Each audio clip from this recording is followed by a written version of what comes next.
श्रीराम जय जय राम। श्रीराम जय जय राम। श्रीराम जय जय राम। 16 லோமச்சர் உபதேசம். காக்க புஜண்டி கூறுகிறார், கருடனே கேளுங்கள். விலங்கு, தெய்வீகம், மனிதன் என்று எந்த பிறவி எடுத்தாலும் அவை ஒவ்வொன்றிலும் ராமன் வழிபாடு தொடர்ந்து செய்து வந்தேன். ஆனால் ஒரு வேதனை மட்டும் தொடர்ந்தது. என் குருநாதரின் இனிமையான நேர்மை பண்பை நான் மறக்கவே முடியவில்லை. அவருக்கு அவமானம் இழைத்தேனே. நான் கடைசியாக ஒரு பிராமண பிறவி எடுத்தேன். அது தேவர்களுக்கும் கிடைத்தற்கரிது என்று வேதங்களும் புராணங்களும் கூறுகின்றன. நான் அப்பிறவியிலும் சிறுவர்களுடன் கூடி ரகுநாயகனுடைய எல்லா பால லீலைகளையும் நடித்து கொண்டிருப்பேன். எனக்கு விவேகம் வந்த பிறகு தந்தை எனக்கு கல்வி புகட்டினார். நான் அவற்றை கேட்பேன், அறிவேன், ஆராய்வேன். ஆனால் படிப்பு எனக்கு பிடிக்கவில்லை. என் உள்ளத்தில் முன் பதிவுகள் எல்லாம் ஓடிவிட்டன. ராமன் திருவடிகளில் மட்டுமே ஒட்டி கொண்டன. பக்ஷிராஜனே கூறுங்கள், காமதேனுவை விட்டுவிட்டு கழுதையை பராமரிக்கின்ற துர்பாகியம் யாருக்காவது வரலாமா? பக்தியில் மூழ்கிய எனக்கு ஒன்றுமே பிடிக்கவில்லை. தந்தை எனக்கு கற்றுக் கொடுத்து கொடுத்து தோற்று போனார். என் தாய் தந்தையரும் இறந்துவிட்டனர். நான் பக்தர்களை பரிபாலிக்கின்ற ராமனை வழிபடுவதற்காக கானகம் சென்றேன். காட்டிற்குள் எங்கு முனிவர் கோமான்களின் ஆசிரமம் காண்பேனோ அங்கெல்லாம் சென்று அவர்களை தலை வணங்குவேன். பக்ஷிராஜனே, அவர்களிடம் நான் ராமகுண கதைகளை கேட்டுக்கொண்டே இருப்பேன். அவர்கள் கூற கூற நான் மகிழ்ச்சி அடைவேன்.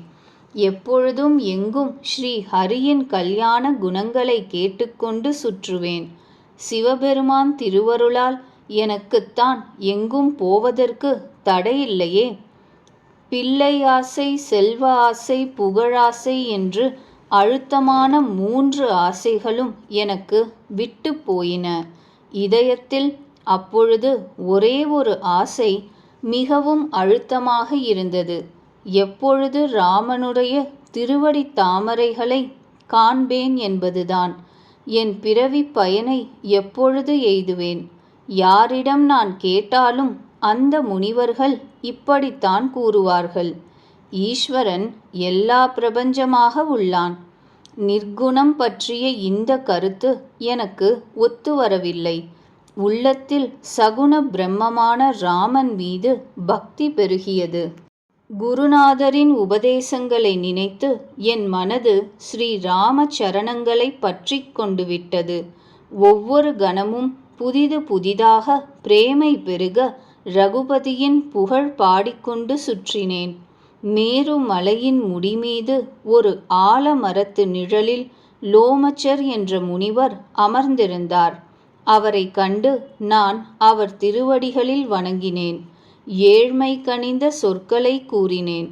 பக்ஷிராஜனே, என்னுடைய மிகவும் தாழ்மையான இனிய வேண்டுகோளை கேட்டு இரக்கம் கொண்ட அம்முனிவர் என்னை ஆதரவோடு பார்த்து கேட்டார், பிராமணனே, நீர் எதற்காக இங்கு வந்தீர்? அப்பொழுது நான் கூறினேன், கருணை வள்ளலே, எல்லாம் அறிந்தவர், உணர்ந்தவர் தாங்கள். பகவானே, சகுண பிரம்மத்தை எப்படி வழிபடுவது என்பதை எனக்கு நீங்கள் கூற வேண்டும். பக்ஷிராஜனே, நான் இவ்வாறு கேட்டவுடன் அப்பொழுது அந்த முனிவர் கோமான் ரகுபதியின் குணங்கள் சிலவற்றை ஆர்வத்துடன் கூறினார்.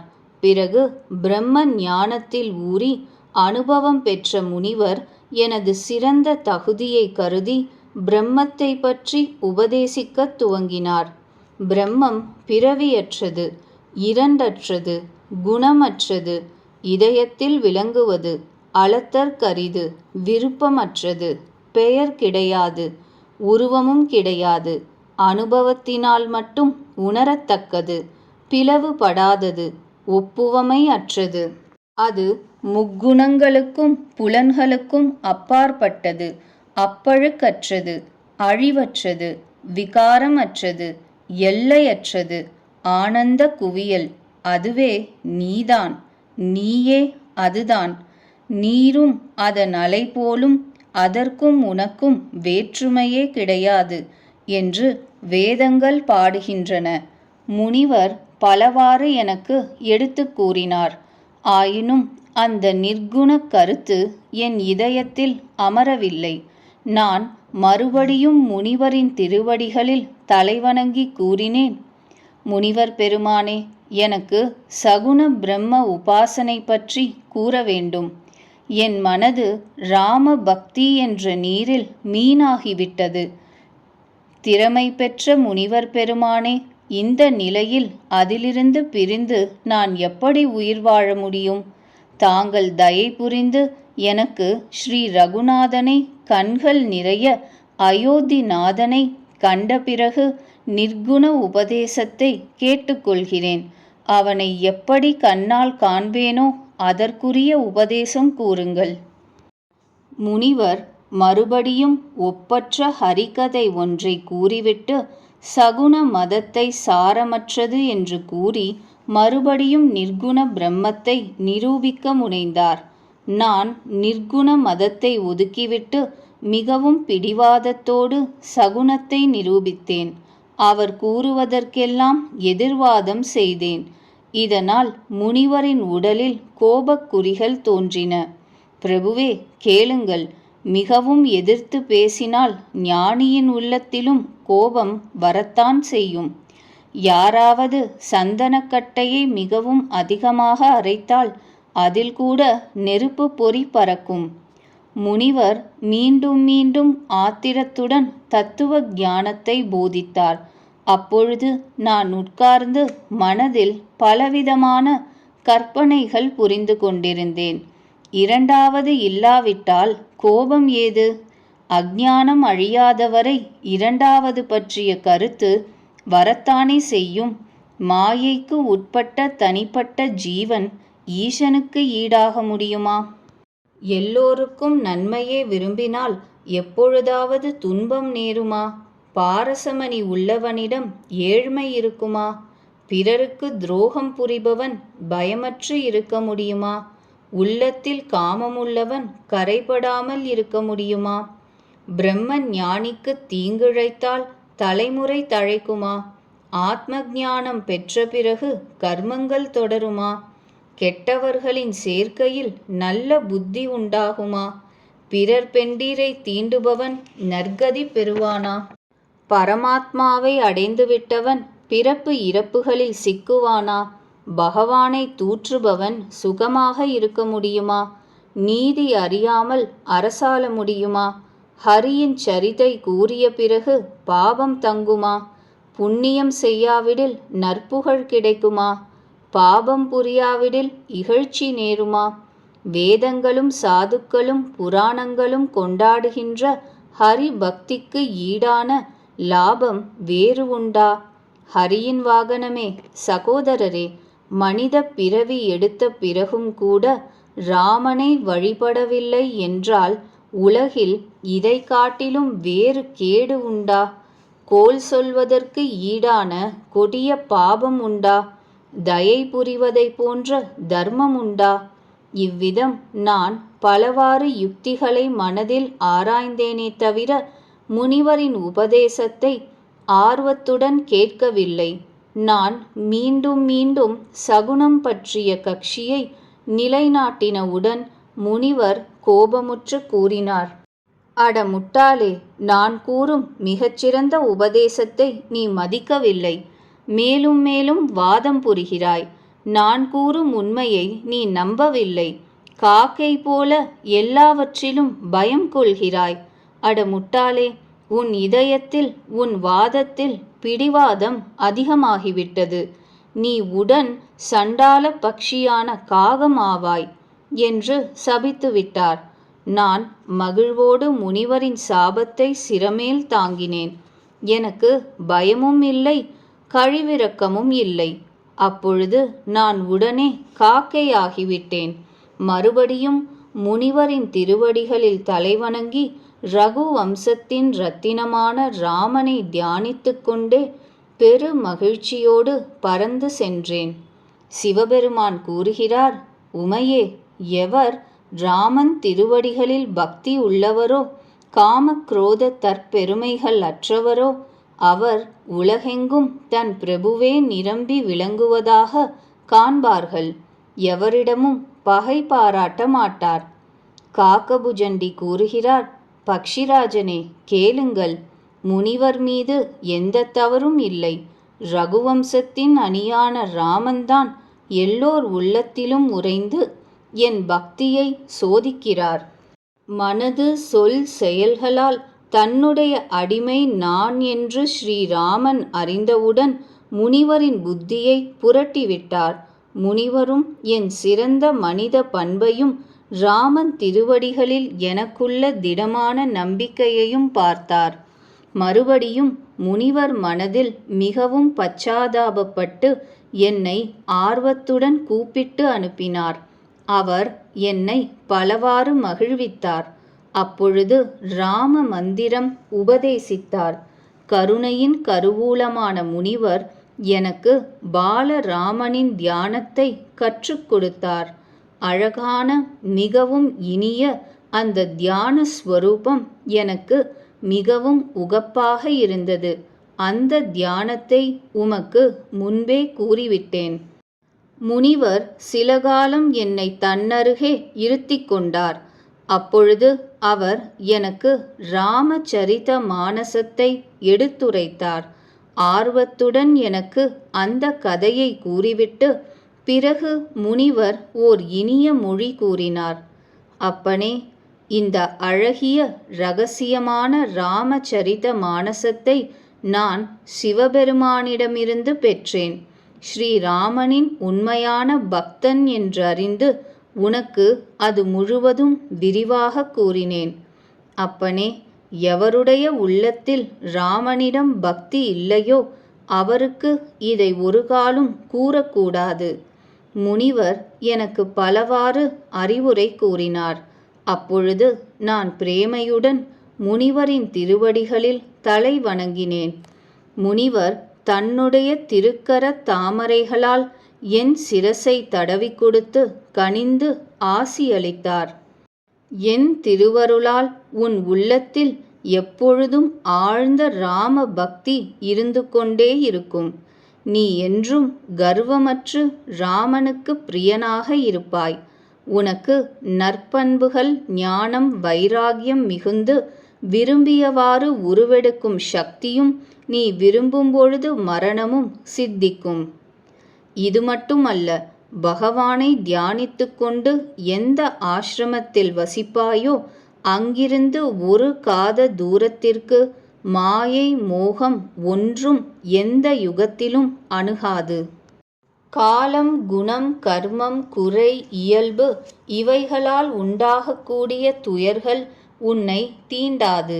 ராமனுடைய இரகசியங்கள் நுட்பமாகவும் பிரகாசமாகவும் இதிகாச புராணங்களில் கூறப்பட்டுள்ளனவே, அவற்றையெல்லாம் நீ பாடுபடாமலே தெரிந்து கொள்வாய். ஸ்ரீராமனுடைய திருவடிகளில் உனக்கு என்றும் புதிதாக பக்தி மலரட்டும். உன் மனதில் நீ எதை விரும்புகிறாயோ ஹரியின் கிருபையினால் அது நிறைவேறுவது ஒன்றும் அரிதல்ல. உறுதியான மதிநலம் படைத்த கருடனே, கேளுங்கள். முனிவரின் ஆசிகளை கேட்டவுடன் ஆகாயத்தில் பரம்பொருளின் ஆழ்ந்த குரல் ஒன்று எழும்பியது. ஞானியான முனிவரே, இவன் செயலாலும் மனதாலும் சொல்லாலும் என் பக்தனே.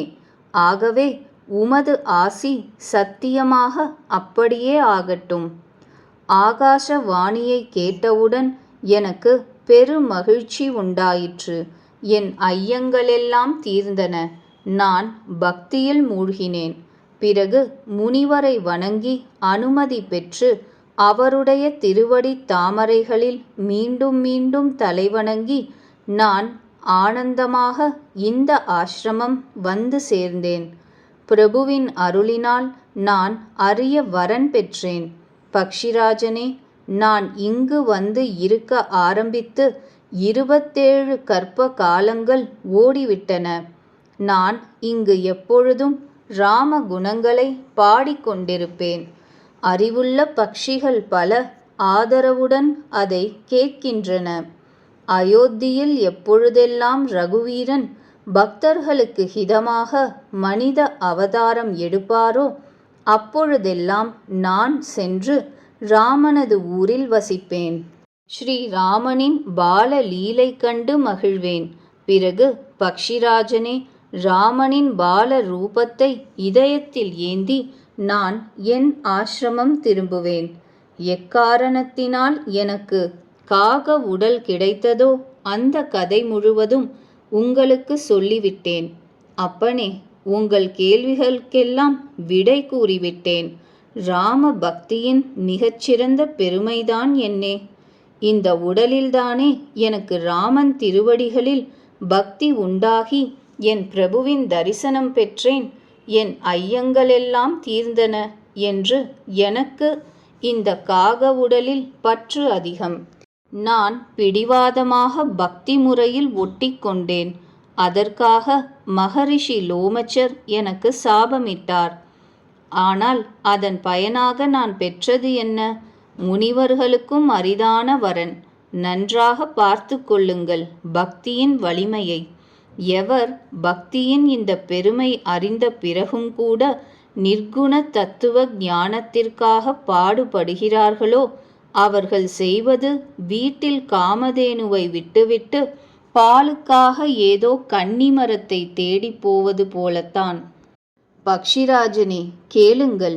எவர் ஹரிபக்தியை விட்டுவிட்டு வேறு உபாயங்களில் சுகத்தை தேடுகிறாரோ அந்த அறிவற்ற செயல் புரிபவர் கப்பலின்றியே பெரும் கடலை கடக்க விரும்புகிறவர். சிவபெருமான் கூறுகிறார், பவானி, புஜண்டியின் சொற்கேட்டு கருடன் மகிழ்ந்து இனிய மொழி பேசினார். பிரபுவே, தங்கள் திருவருளால் என் உள்ளத்தில் இருந்த ஐயங்கள், வேதனை, மயக்கம், பிரமைகள் முற்றிலும் தீர்ந்தன.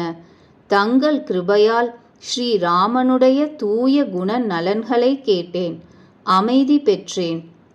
ஸ்ரீராமன் எப்பொழுதும் என் ஹிருதயத்தில் இருக்கட்டும். இப்பொழுது தங்களிடம் வேறொன்றும் கேட்கிறேன். கருணைக்கடலே, அதை விளக்குங்கள். சாதுக்கள், முனிவர்கள், வேதங்கள், புராணங்கள் எல்லாம் தத்துவ ஞானம் போன்று அரிதொன்றும் இல்லை என்கின்றனர். அதைத்தானே முனிவர் தங்களுக்கு உபதேசித்தார். ஆனால் நீங்கள் பக்தியைப் போல அதை ஆதரிக்கவில்லையே. கருணையின் இருப்பிடமே, பிரபுவே, ஞானத்திற்கும் பக்திக்கும் இடையே எவ்வளவு வேற்றுமை? இதையெல்லாம் எனக்கு கூறுங்கள். கருடனின் இந்த சொற்கேட்டு அறிஞரான காகபுஜண்டி மகிழ்ந்து ஆர்வத்தோடு கூறினார், பக்திக்கும் ஞானத்திற்கும் வேற்றுமை இல்லை. இரண்டுமே உலகியல் துயரங்களை துடைத்துவிடும். ஐயா, ஆனால் முனிவர்கள் சிறு வேறுபாடு கூறுவார்கள். பக்ஷிகளில் சிறந்தவரே, அதை கவனமாக கேளுங்கள்.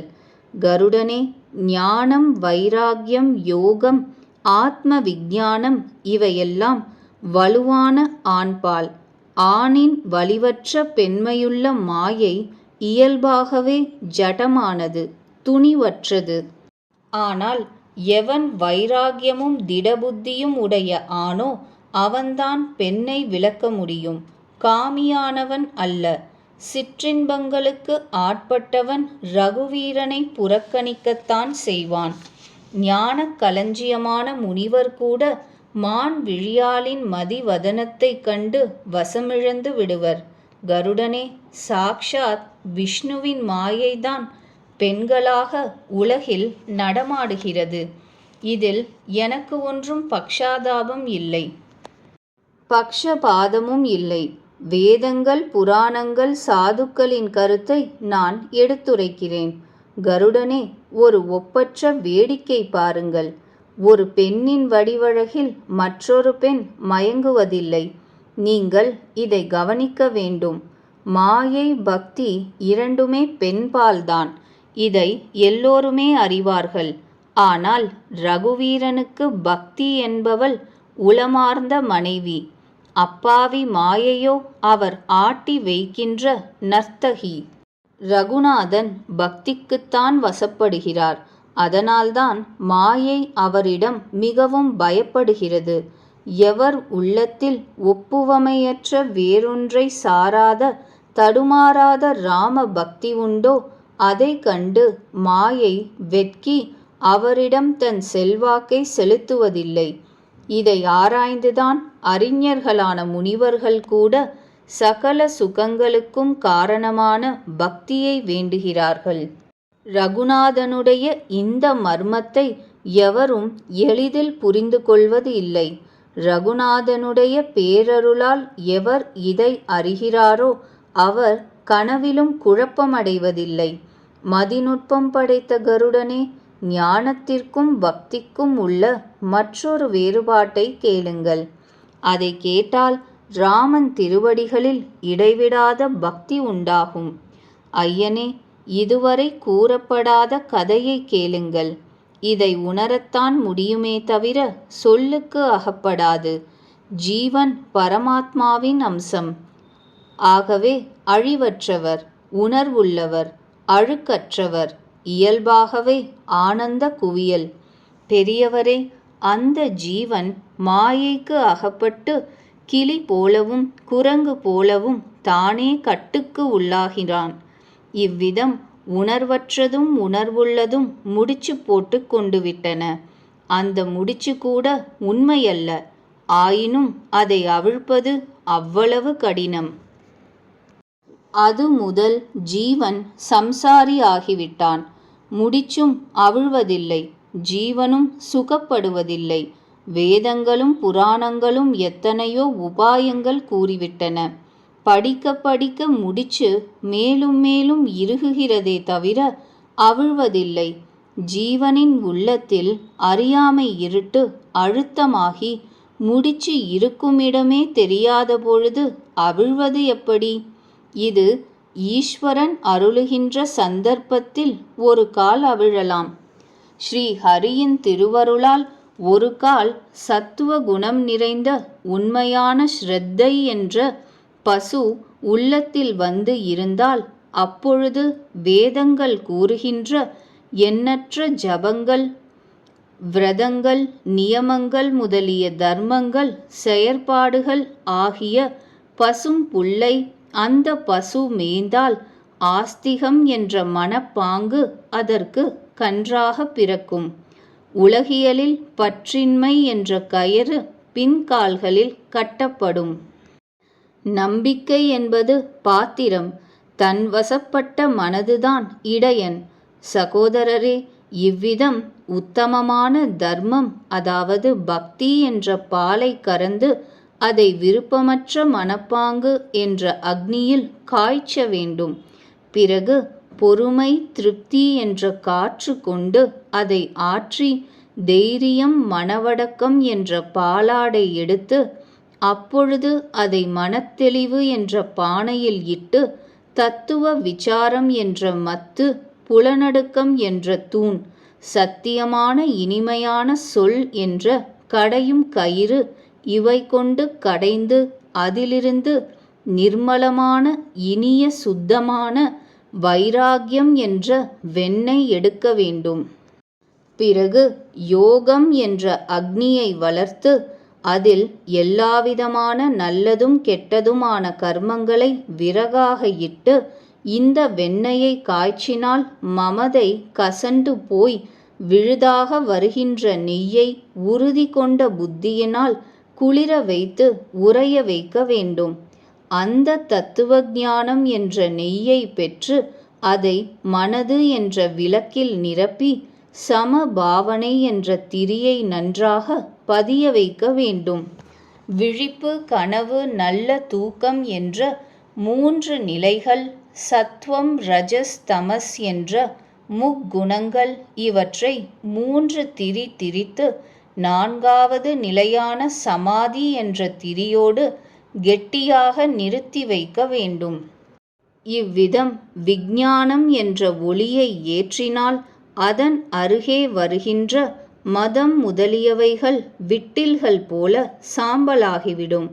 அப்பொழுது அந்த பிரம்மம் நான்தான் என்ற பேரொளி நிலைத்து நிற்கும். இதுதான் ஞானத்தின் கொழுந்து. அப்பொழுது ஆத்மானுபவம் என்ற பிரகாசம் ஏற்படும்.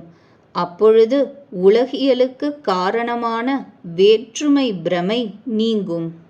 அப்பொழுது அழுத்தமான அஞ்ஞானம் என்ற இருட்டு அதன் துணையான மயக்கம் முதலியவைகளுடன் அற்றுப்போகும். அந்த தத்துவ ஞானம் என்ற ஒளி ஆத்மானுபவம் என்ற பிரகாசத்தை பெற்று இதயம் என்ற வீட்டில் அமர்ந்து அங்குள்ள உணர்வற்றதோடு உணர்வுள்ளதற்கு ஏற்பட்ட முடிச்சை அப்பொழுது கடைசியாக அவிழ்த்துவிடும். அந்த முடிச்சு அவிழ்ந்துவிட்டால் இந்த ஜீவன் நிம்மதி பெறுகிறான். ஆனால் பக்ஷிராஜனே, முடிச்சு அவிழும் நேரத்தில் மாயை பல இடையூறுகள் செய்யும். சகோதரரே, நினைத்த எண்ணம் நிறைவேறுவது, நுட்பமான பொருள் பெரிதாக துலங்குவது முதலிய சித்திகளை அனுப்பி புத்திக்கு மாயை ஆசை காட்டும். அவை கலை வலிமை கபடம் கொண்டு நெருங்கி வந்து முந்தானையை வீசி ஞானம் என்ற தீபத்தை அணைக்க முற்படும். அப்பொழுது புத்தி எச்சரிக்கையுடன் இருந்து அந்த சித்திகளை ஹிதமில்லை என்று ஒதுக்கி மாயையின் இடையூறுகளிலிருந்து தப்பினால் பிறகு தெய்வங்கள் வந்து இடையூறு செய்யும். புலன் வாயில்கள் என்ற சாளரங்களில் அந்தந்த புலன்களுக்குரிய இந்திரன் முதலான தேவதைகள் உட்கார்ந்திருக்கின்றனர். அவர்கள் புலன்களுக்குரிய போகப் பொருட்கள் வந்து தட்டும்பொழுது சாளர கதவுகளை பிடிவாதமாக திறந்து விடுகின்றனர். உடனே அந்த பெரும் காற்று இதயத்தின் உள்ளே புகுந்ததும் தத்துவ ஞானம் என்ற தீபம் அணைந்து விடுகிறது. அவ்வளவுதான். முடிச்சு இன்னும் அவிழவில்லை அல்லவா? ஆத்மானுபவம் என்ற பிரகாசம் இருளடைகிறது. சிற்றின்பம் என்ற காற்றினால் புத்தி என்ற விளக்கு இவ்வளவு அபியாசத்திற்கு பிறகும் தடுமாறி விடுகிறது. புலன்களுக்குரிய தேவதைகளுக்கும் தத்துவ ஞானம் பிடிக்காது. அவற்றிற்கு சிற்றின்பமும் ஆசைகளும் போகங்களும் தான் எப்பொழுதும் பிடிக்கும். புத்தியையும் புலன் நுகர் பொருட்கள் சூழ்ந்துவிட்டனவா? இனி யார் அந்த ஞான தீபத்தை அதேபோல் மறுபடியும் முதலிலிருந்து அபியாசித்து ஏற்றுவார்கள்? பிறகு ஜீவன் மறுபடியும் பலவிதமான சம்சார துன்பங்களை பெறுகிறது. பக்ஷிராஜனே, ஹரியின் மாயை பொல்லாதது. அதை எளிதாக தாண்ட முடியாது. ஞானத்தை பற்றி கூறுவது கடினம், அறிவது கடினம், சாதனை புரிவதும் கடினம். புழு நெளிந்து போகும் சுவடு ஒரு எழுத்தாவது போல எதிர்பாராமல் அதுவாக ஞானம் வந்துவிட்டாலும் அதை உறுதிப்படுத்துவதில் எத்தனையோ தடைகள். ஞான மார்க்கம் என்பது கத்தியின் கூரின் மேலே நடப்பது போல. பக்ஷிராஜனே, இதிலிருந்து வழுவுவது மிக எளிது. தடைகளை கடந்து இந்த மார்க்கத்தில் முன்னேறுபவர் பரமபதத்தை எய்துவார்கள். இந்த கைவல்யம் என்ற பரம பதத்தை அடைவது மிக கடினம் என்று சாதுக்கள், புராணங்கள், வேதங்கள், சாஸ்திரங்கள் கூறுகின்றனர். ஆனால் பெரியவரே, அதே மோட்சம் கூட ராமனுடைய பக்தியினால் நாம் விரும்பாமலே பலவந்தமாக நமக்கு வந்து சேரும். பக்ஷிராஜனே, கேளும். தண்ணீர் தேங்குவதற்கு இடம் வேண்டுமல்லவா? இடம் இல்லாவிட்டால் தங்குமா? அதுபோல மோக்ஷ சுகம் கூட கோடி உபாயம் செய்தாலும் ஹரி பக்தி என்ற ஆதாரம் இல்லாவிடில் நிலைத்து நிற்காது. இவ்விதம் ஆராய்ந்து புத்திசாலிகளான ஹரி பக்தர்கள் பக்தியை பற்றி கொண்டு முக்தியை உதாசீனம் செய்கிறார்கள்.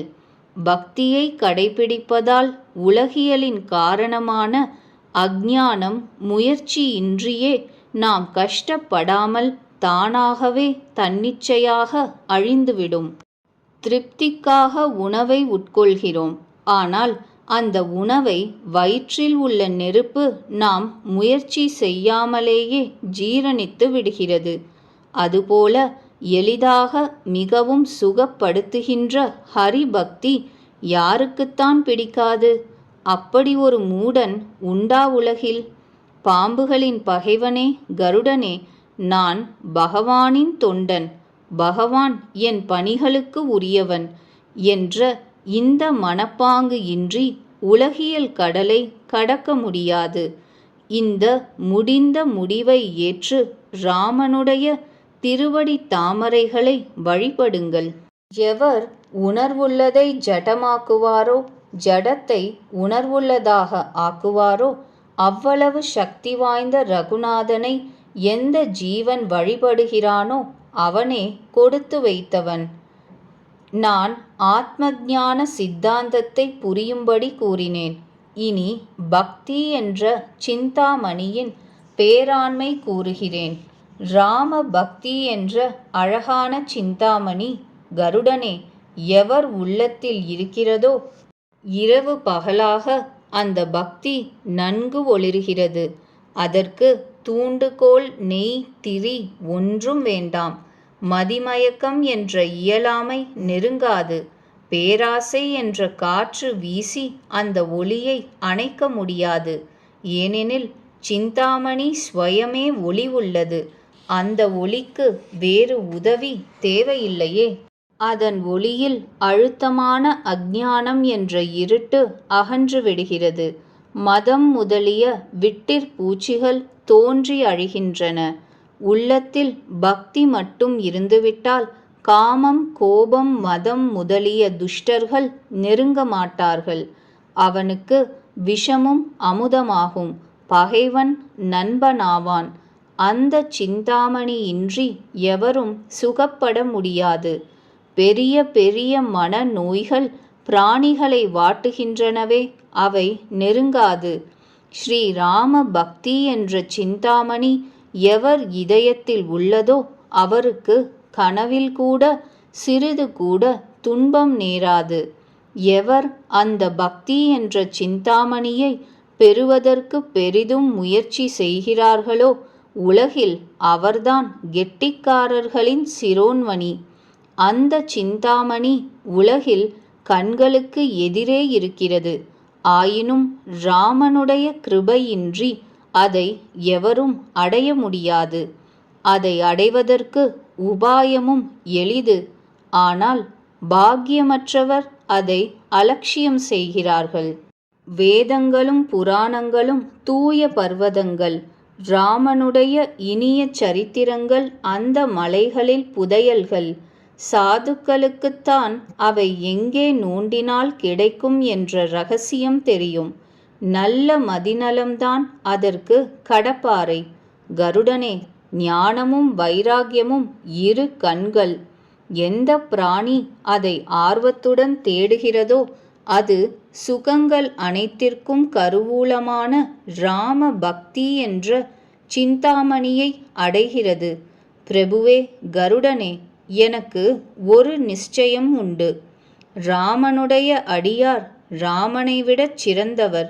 ஸ்ரீ ராமச்சந்திரன் ஒரு கடல். பக்தியில் உறுதி படைத்த சாதுக்கள் மேகங்கள். ராமன் சந்தன மரமானால் சாதுக்கள் காற்று. எல்லா சாதுக்களுக்கும் பயன் இனிய ராம பக்திதான். அது சாதுக்களின்றி வேறெங்கும் யாருக்கும் கிடைக்காது. இவ்விதம் ஆராய்ந்து பார்த்தால் எவர் சாது சங்கத்தில் சேர்கிறார்களோ கருடனே, அவருக்கு ராம பக்தி எளிதாக கிடைக்கும். பரபிரம்மம் பார்க்கடல். ஞானம்தான் மந்தரமலை. சாதுக்கள்தாம் தேவர்கள். அவர்கள் அக்கடலை கடைந்து அமுதத்தை எடுக்கிறார்கள். அதில் பக்தி என்ற இனிய சுவை அமிர்தம் கிடைக்கிறது. வைராகியம் என்ற கவசம் பூண்டு ஞானம் என்ற வாள் எடுத்து மதம், பேராசை, மோகம் என்ற பகைவர்களை கொன்று எது வெற்றி பெறுகிறதோ அதுதான் ஹரிபக்தி. பக்ஷிராஜனே, ஆராய்ந்து பாருங்கள்.